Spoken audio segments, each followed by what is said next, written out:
You are watching WPTV, award-winning college television. Welcome back to the desk. The NBA season is back in swing, and here to break down all the storylines in the NBA is Bijan Pulley. Brian Montiel, welcome back to the desk.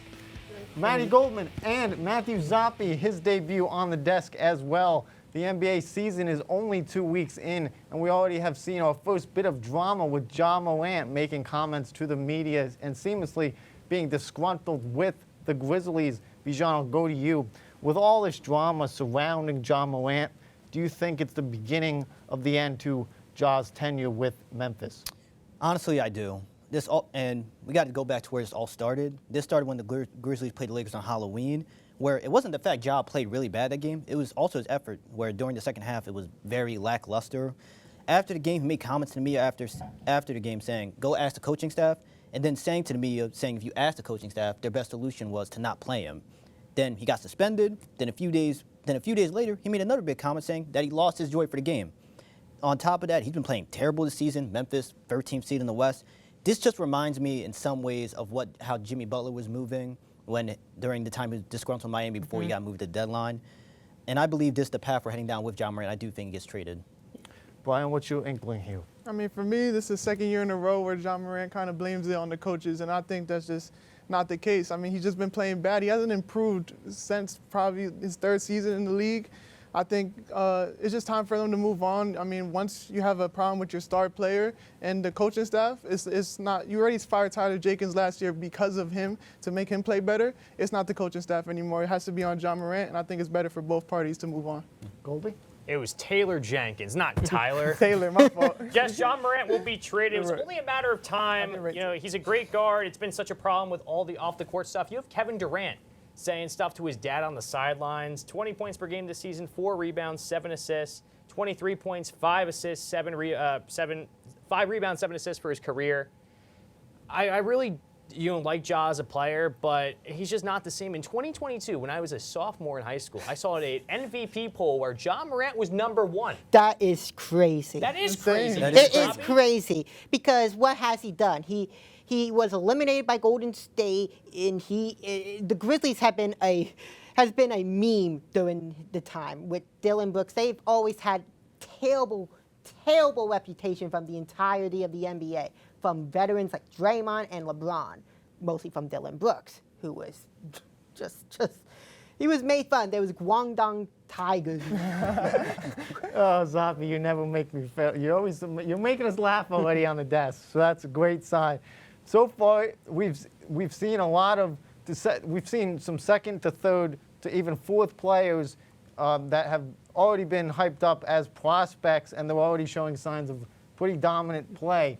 And Zoppi, I'll go to you. Even though this might be controversial, Chet Holmgren is so much better than last year. Last year, especially during the playoffs, he at times felt unconfident. A big part of why OKC almost lost 2 series, the Pacers series and the Nuggets series. Both went 7 when they were a 68-win team. They were both 50 wins. These series should have been over in at least 5, maybe 6 if they're a little unlucky. But 7? No. His season numbers, 20.5 points, 9.2 rebounds, 56% from the field, 40% from 3. That 3-point shooting, if that continues, which was a big reason why OKC almost lost both playoff series, he saw 20% in those series. That's why we had two Game 7s. If that doesn't happen and he shoots 35% and he continues this offensive breakout, I think OKC can win 3 in a row. No joke. I'm not joking. They have that type of team. They have an unbelievable roster, but you need a third option. In a high-scoring league like this, where you have to have at least 3 20-point per game scorers. You have to have 3. All right, 3. Zoppi, I gotta move on here. Bijan, who's a young buck that has surprised you the most? I'm gonna go with. Impressed you, excuse me. I gotta go with a team that nobody really watches or talks about. I gotta go with my guy Keyshawn George from the Washington Wizards. On the season, almost 17 points per game, almost 7 rebounds per game, while shooting 53% from the field and 50% from 3. It's just he's gotten more comfortable creating on the ball and getting to the rim in the spots in the mid-range more often. And while being more efficient, and he's gotten to the line more regularly, which you need if you want to become a consistent 20-point scorer in this league. and he's shown he can play well on and off the ball, potentially being an elite complementary guy for the Wizards when they hopefully get their star in this draft. Yeah, goalie, who was a player that has opened your eyes? So I'm actually going to pick the second best player on the San Antonio Spurs. I said it. It's Stephon Castle. 19 points per game this season for Mr. Castle. 6 assists, shooting about 52% from the field and 32% beyond the arc. He has been stellar this season. Last year's Rookie of the Year has done it all. His progression has elevated so much. And coming on since a rookie, he is now the second best player in San Antonio, and I love what I'm seeing out of him. Also, by the way, go Huskies. Brian, finish off with your player that you're going to highlight. I mean, I got to go Matas Buzelis, man. He's averaging 15 points per game this season, 4 rebounds, shooting 46% and 42% from 3. And this is all with more shots. Last season, he only averaged 8 points per game and shooting about the same percentage. His three-point percentage went up, and he's like the second option on a really hot Bulls team. I think he's going to be the best player to come out of G League Ignite by far. I think he has the potential to be like a superstar in his league right now. Wrong. Scoot Henderson. Get How out about here. Kuminga? No. thank you. Buzelis is going to end up being the number 1 option on the Bulls one day. He's going to lead them. All right, gentlemen, some teams are off to a rough start. Speaking of the Pelicans, they have the worst situation, being 2-6 in the league, and they are arguably off to a terrible start. Bijan, I'll go to you. What makes the Pelican situation so bad?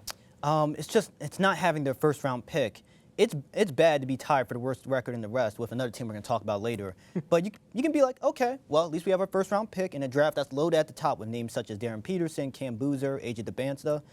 But they don't have it. They traded away their first round pick this year unprotected to get Derek Queen, who they barely let play minutes until like 4 guys went out of rotation, just get over 18 minutes a night.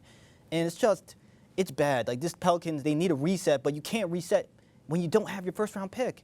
They played themselves. Brian? For me, I think they should have moved on a long time ago, and I'm talking about from Zion. I mean, they got to trade him as fast as they can because, it's not going well. You got Jordan Poole to try to, booster up this offense, but it's just not working. I think you got to blame the coaches as well. They only been to the playoff 2 times since the 2020s. The farthest they have gone with Zion is the first round. It's just not looking good for the Pelicans, and I think it's their time. It's a good time because they have Derek Queen and Fears to build off of, and I think if you do it now, I think you can let them develop. Zoppi? I think it's just a toxic environment in New Orleans. Like, Zion is always missing games. He's always out of shape. He always makes the entire management, it's always he makes it toxic for him, always missing practices, getting called out for being lazy.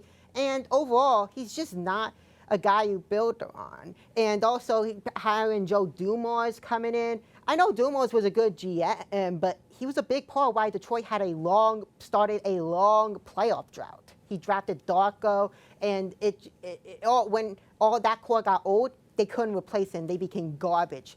It was another also very toxic. All right, Matthew, I got to move it along here.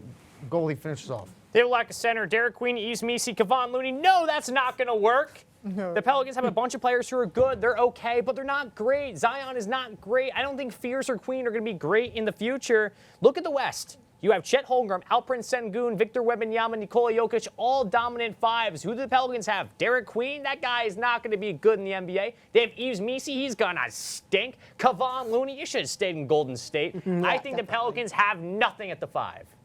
Despite having expectations to be a playoff team, the Mavericks are at the bottom of the West. Goalie, I'll go to you. Why are the Mavericks struggling so much right now?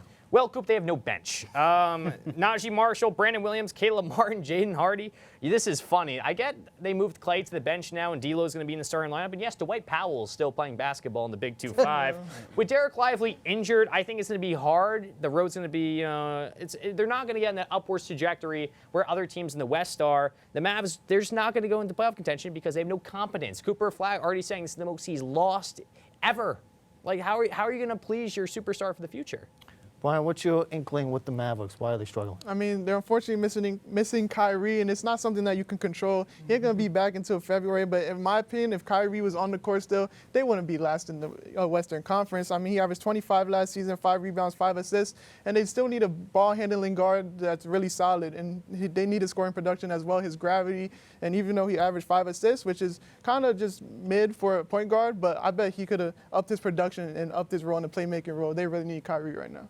Mr. Zoppi? It's just playing players out of position, aka a terrible roster construction. It's a poorly constructed roster you've probably seen out of the 80s.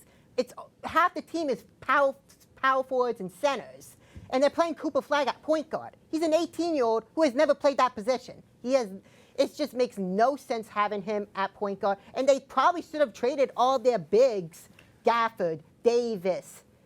All right, Zoppi, I got to continue here with Bijan. I just got to go with lack of playmaking. Building off Zoppi's point, you're forcing Cooper Flag to be their lead ball handler and playmaker because they don't have that. The rest of the guys on this roster are play finishers or guys that attack off the catch or attack when an advantage is created for them. But there's not really being any advantage created for them because no one can really pass the ball or create advantages for anybody else. And you're asking Flag to do this as an 18-year-old who is more of a point forward. Just because he can pass doesn't mean he should be your lead ball handler. He's 18, by the way. Yeah, he is 18. Thank you for reminding me.